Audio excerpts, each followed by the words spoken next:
Come do a glute bridge with me. I start with laying on my back and I'm going to make sure my feet are in line. And I want my feet to be in a position where when I come up in that glute bridge, my ankles are going to be right underneath my knees.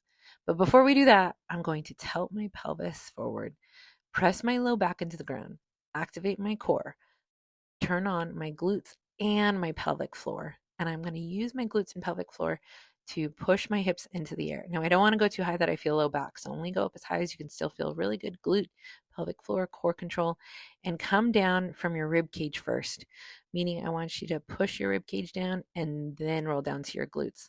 Now, what if you're doing this and you feel a lot more quads? Well, your feet might be too close to your body. You're definitely going to feel a lot more quads if your knees are over your ankles. So if that's the case, go back to lining that up really nice, knees over ankles. What if you end up feeling too much hamstring? If you're feeling too much hamstring, your feet might actually be too far away from you.